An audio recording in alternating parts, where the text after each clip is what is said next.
വടകരയുടെ കരുത്തുള്ള ഒരു കയ്യടിയോടെ പിഷാരടിയെ നമുക്ക് ഒരിക്കൽ കൂടി വേദിയിലേക്ക് സ്വാഗതം ചെയ്യാം.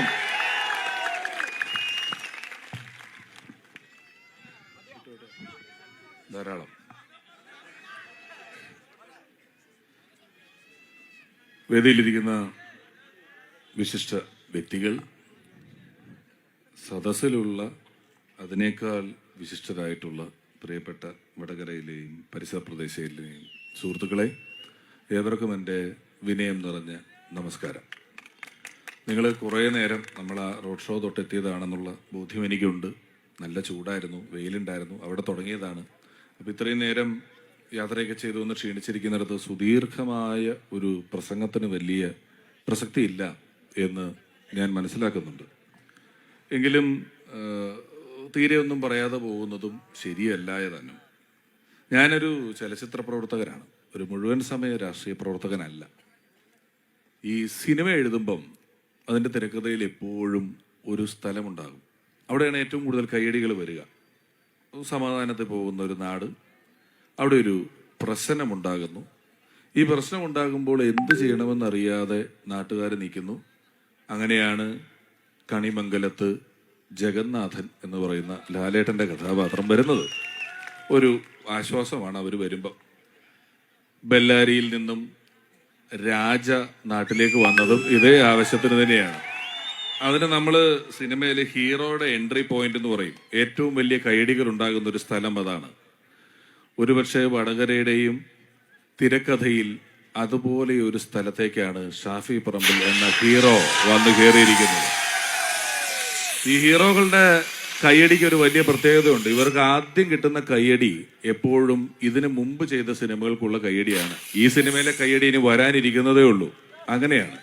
അങ്ങനെ ചിന്തിക്കുമ്പോൾ വടകരയിൽ ഷാഫി വാങ്ങിക്കൂട്ടാൻ പോകുന്ന കയ്യടികളുടെ ഒരു നീണ്ട കണക്കിന് നിങ്ങൾ കാണാൻ പോകുന്നതേ ഉള്ളൂ. അദ്ദേഹം പറഞ്ഞതെല്ലാം ചെയ്യും. അദ്ദേഹത്തിന് എനിക്ക് കാലങ്ങളായിട്ട് അറിയാവുന്ന എൻ്റെ നല്ല സുഹൃത്തുക്കളിൽ ഒരാളാണ്. ഞാനും രാഹുലും. ഞാൻ ചിലപ്പോൾ നർമ്മത്തി പറയും, രാഹുൽ ചിലപ്പോൾ മറ്റേ ലൂസിഫറിൽ ടോവിനൊക്കെ പറഞ്ഞ പോലെ മടക്കി കുത്താനും അറിയാം, വേണേ രണ്ട് വാക്ക് പറയാനും അറിയാം എന്നൊക്കെ പറയുന്ന ആളാണ്. പക്ഷെ ഷാഫി പൊതുവെ ഒരു സോഫ്റ്റ് സ്പോക്കൺ ആയിട്ടുള്ള മനുഷ്യനാണ്. ഷാഫി ഇതുവരെ ഏതെങ്കിലും ഒരു വാക്ക് നാക്കുപിഴ കൊണ്ട് പറഞ്ഞു പോയിട്ട് അതിൽ ഖേദിക്കാനോ തിരിച്ചടിക്കേണ്ടി വരികയോ ഒന്നും ചെയ്തിട്ടുള്ള ഒരാളല്ല ഷാഫി. അങ്ങനെ ചെയ്യില്ല. അങ്ങനെ ചെയ്യുന്ന ഒരാളല്ല ഷാഫി. അത് എനിക്ക് വളരെ ഉറപ്പാണ്. അപ്പോൾ പലപ്പോഴും ഞാൻ വന്നപ്പോൾ ഇപ്പം ഇവർ പറഞ്ഞു, ഷാഫി പറഞ്ഞൊരു കാര്യമാണ്. ഞാൻ കഴിഞ്ഞ നിയമസഭാ തെരഞ്ഞെടുപ്പിനൊക്കെ ഒരുപാട് മണ്ഡലങ്ങളിൽ പ്രചോദനം പോയെങ്കിലും ഞാൻ ഏറ്റവും കൂടുതൽ ശ്രദ്ധിച്ചൊരു കാര്യം, ഞാൻ ഒരു മണ്ഡലത്തിലും എതിർ സ്ഥാനാർത്ഥിയുടെ പേര് പോലും പറഞ്ഞിട്ടില്ല. അവനവൻ്റെ സ്ഥാനാർത്ഥിയെ പറ്റി അറിയുന്നത് പറയാൻ ചെയ്യുക എന്നുള്ളതല്ലാതെ ഞാൻ എന്തിനാണ് ഷാഫിയെ പോലെ തന്നെ ആവശ്യമില്ലാത്ത കാര്യങ്ങൾ പറയണ്ടല്ലോ എന്നോർത്ത് ഞാൻ പറയാറില്ല. എന്നിട്ട് ഞാനൊക്കെ ഇഷ്ടം പോലെ സൈബർ ആക്രമണങ്ങളും കാര്യങ്ങളൊക്കെ നേരിട്ടുമുണ്ട്. അപ്പോൾ പലപ്പോഴും എന്നോട് ആളുകൾ ചോദിച്ചിട്ടുണ്ട്, എന്തുകൊണ്ടാണ് നിങ്ങൾ UDF-ലോട്ട് ഇറങ്ങിയത്, കോൺഗ്രസിന് വേണ്ടി പ്രവർത്തിക്കാൻ ഇറങ്ങിയത് എന്ന് എന്നെ സ്നേഹിക്കുന്ന ഒരുപാട് പേര് എന്നോട് ചോദിച്ചിട്ടുണ്ട്. എനിക്ക് തോന്നിയൊരു കാര്യം, ഞാൻ എൻ്റെ മക്കൾക്ക് വേണ്ടി ചെയ്യുന്ന ഏറ്റവും നല്ല കാര്യങ്ങളിൽ ഒന്നായിട്ടാണ് ഇതിനെ കാണുന്നത്. കാരണം ഞാനും നിങ്ങളുമൊക്കെ ജനിച്ചു വളർന്ന സമയത്തെ ഒരു ഇന്ത്യയുണ്ട്. നമ്മൾ തമ്മിൽ ഒരു വേർതിരിവില്ലാതെ സൗഹൃദങ്ങൾ ഉണ്ടായിരുന്ന, ചിരിച്ചും കളിച്ചും എല്ലാ ആഘോഷങ്ങളും ഒന്നിച്ച് കൊണ്ടു നടന്നിരുന്ന ഒരു ഇന്ത്യ. അതേ ഇന്ത്യ എൻ്റെ മക്കൾക്കും വളരാൻ ഉണ്ടായിരിക്കണം എന്ന് എനിക്കൊരു വലിയ ആഗ്രഹമുണ്ട്. അതുകൊണ്ടാണ് എൻ്റെ മക്കൾക്ക് വേണ്ടി എന്ന് പറയുന്നത്, അവരെ നല്ല വിദ്യാഭ്യാസം കൊടുക്കുക, അവരെ ഉന്നതങ്ങളിൽ എത്തിക്കുക എന്ന് പറയുന്നത് മാത്രമല്ലോ, നമുക്ക് അവരോട് അങ്ങനെ ഒരു കടമ കൂടിയില്ലേ?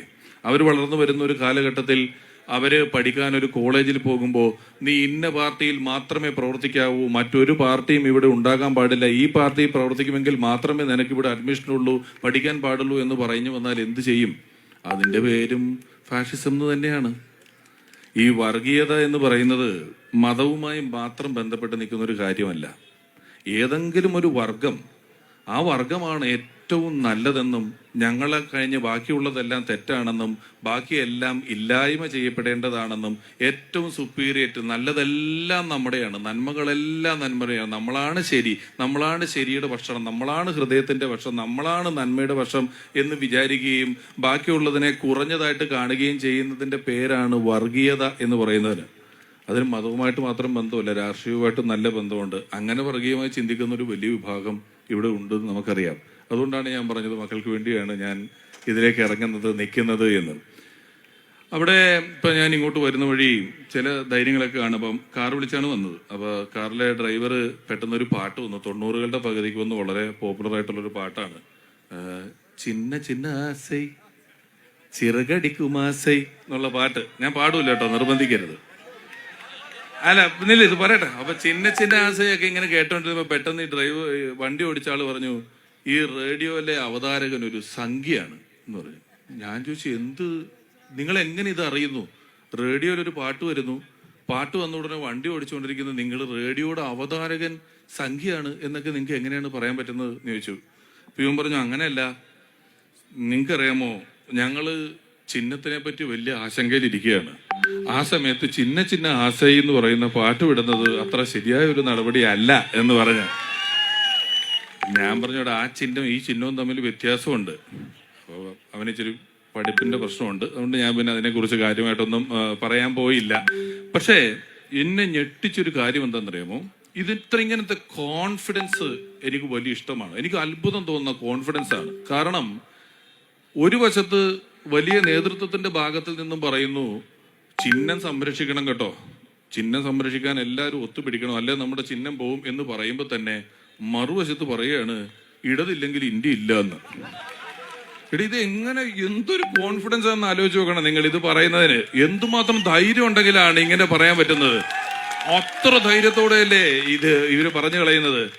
വേണ്ട, ഞാൻ ചോദിച്ചു എന്തിനാണ് നിങ്ങൾ നിൽക്കുന്നത്? അപ്പൊ ഞങ്ങൾ ഭരണഘടന സംരക്ഷിക്കാൻ നിൽക്കുകയാണ്. എന്നിട്ട് ഇവൻ അപ്പം തന്നെ ചോദിച്ചു, രാഹുൽ ഗാന്ധി എന്തിനാണ് വയനാട് വന്ന് മത്സരിക്കുന്നത്, പറയൂ എന്ന് ചോദിച്ചു. ഞാൻ പറഞ്ഞു, പ്രായപൂർത്തിയായ ഒരാൾക്ക്, ഇന്ത്യയിൽ ഏതെങ്കിലും ഒരു മണ്ഡലത്തിൽ വോട്ടുള്ള ഒരാൾക്ക് ഇന്ത്യയിൽ ഏത് നിയോജക മണ്ഡലത്തിലും ഏത് പാർലമെന്റ് മണ്ഡലത്തിലും മത്സരിക്കാനുള്ള അധികാരമുണ്ട്. അത് നമ്മുടെ ഭരണഘടനാ അവകാശമാണ്. അതിനെ എങ്ങനെ ചോദ്യം ചെയ്യും? അത് ചോദ്യം ചെയ്യുന്ന ആൾക്കാരാണ് ഭരണഘടന സംരക്ഷിക്കാൻ വേണ്ടി പോവുകയാണെന്നും പറഞ്ഞ് ഇറങ്ങി പുറപ്പെട്ടിരിക്കുന്നത്. അപ്പോ അത്രയും സങ്കീർണമായ ഒരു കാലഘട്ടത്തിലൂടെയാണ് നമ്മൾ പോയിക്കൊണ്ടിരിക്കുന്നത്. ബാങ്ക് കഴിയട്ടെ.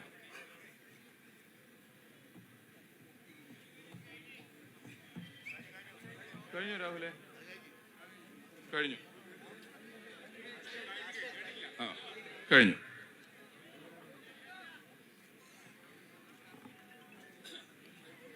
രാഹുലെ കഴിഞ്ഞു തുടങ്ങാലോ അല്ലേ? അപ്പൊ ഞാൻ ഈ പറഞ്ഞതുപോലെ സുദീർഘമായി സംസാരിക്കുന്നില്ല എന്ന് പറഞ്ഞ ശേഷം ഒരുപാട് സംസാരിക്കുന്നില്ല. പലപ്പോഴും ഞാൻ ചിന്തിക്കുന്ന ഒരു കാര്യം, നമ്മുടെ ശക്തികളെയെല്ലാം പലപ്പോഴും മറ്റുള്ളവർ ഒരു കുറവായി മുന്നിലേക്ക് അവതരിപ്പിക്കാൻ വേണ്ടി ശ്രമിക്കാറുണ്ട്. ഒരു ഉദാഹരണം പറഞ്ഞാൽ, കഴിഞ്ഞ ഒരു 7 വർഷം ഏതെങ്കിലും ഒരു വലിയ നേതാവ് ഇവിടെ കേരളം ഭരിക്കുന്ന സർക്കാർ ചെയ്ത ഏതെങ്കിലും ഒരു കാര്യം തെറ്റാണ് എന്ന് പറയുന്നത് നിങ്ങൾ ഇതുവരെ കേട്ടിട്ടുണ്ടോ? നിങ്ങൾ കേൾക്കാൻ പറ്റില്ല. കേന്ദ്രത്തിന്റെയും സ്ഥിതി ഇങ്ങനെ തന്നെയാണ്, ആർക്കും തിരുത്താൻ പറ്റില്ല. പക്ഷേ ഉമ്മൻചാണ്ടി സാറൊക്കെ ഭരിക്കുമ്പോൾ അദ്ദേഹത്തിനെതിരെയൊക്കെ വല്ല ആരോപണങ്ങളോ കാര്യങ്ങളൊക്കെ ഉണ്ടായാൽ എത്രയധികം കോൺഗ്രസ് നേതാക്കളാണ് അതിനെ ചോദ്യം ചെയ്യുന്നത്, അത് തെളിയിക്കണമെന്ന് പറയുന്നത്, മൈക്ക് വെച്ച് പ്രസംഗിക്കുന്നത്. അതെല്ലാം ചോദ്യം ചെയ്യപ്പെടുന്ന ഈ അവസ്ഥ ഇവർ പറയുന്നത് ഉള്ളിൽ ഐക്യമില്ല എന്നുള്ളതാണ്.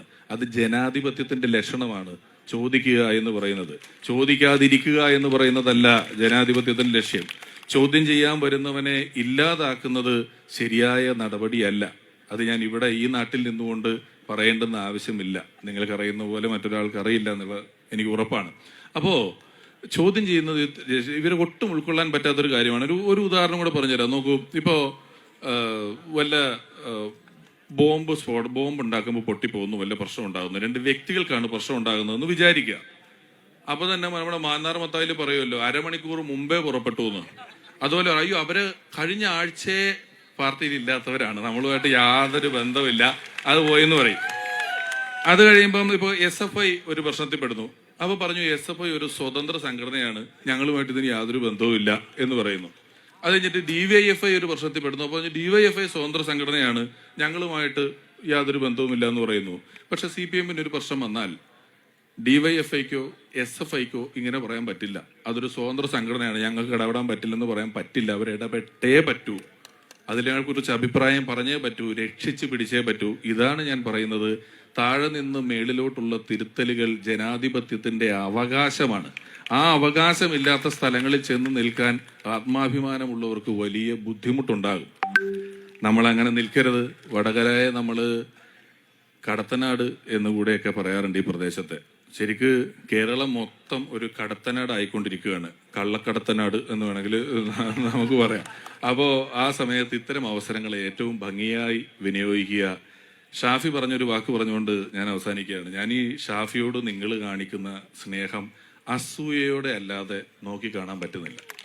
എല്ലാവർക്കും ഇക്കയാണ് ഷാഫിക്ക. ഒരു 80 വയസ്സായ ആളും വന്ന് ഷാഫിക്ക എന്ന് വിളിക്കുന്നു, കുഞ്ഞു പിള്ളേരും വന്ന് ഷാഫിക്ക എന്ന് വിളിക്കുന്നു. എല്ലാവരുടെയും ഇക്കയായ ഷാഫി ഇവിടെ ഇങ്ങനെ നിങ്ങളുടെ എല്ലാ സ്നേഹം ഏറ്റുവാങ്ങുമ്പോൾ ഷാഫി പറഞ്ഞു, എന്നെ കൊണ്ട് പറ്റുന്നതെല്ലാം ചെയ്യുമെന്ന്. പറ്റുന്നതെല്ലാം ചെയ്താൽ പോലും നിങ്ങളെ കാണിക്കുന്ന സ്നേഹത്തിന് പകരമാവില്ല എന്ന ഉറപ്പ് എനിക്കുണ്ട്. നിങ്ങളുടെ ഈ സ്നേഹമെല്ലാം, നിങ്ങളെല്ലാം ഷാഫിയെ സ്നേഹിക്കുന്നവരാണ്. തീർച്ചയായും എല്ലാവരോടും പറയുക, ഷാഫിയെ ഏറ്റവും ഉയർന്ന ഭൂരിപക്ഷത്തോടുകൂടി ഇവിടെ വിജയിപ്പിക്കുക. അത് നമ്മുടെ ഏറ്റവും വലിയ ആവശ്യങ്ങളിലൊന്നാണ്.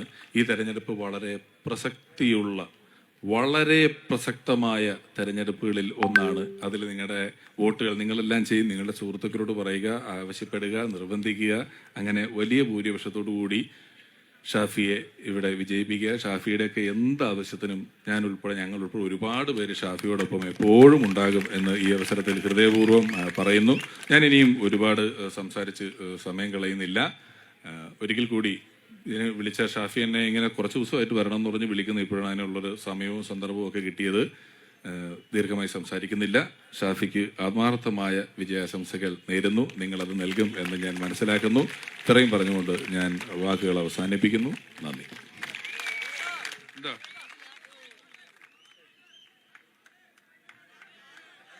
എന്തോ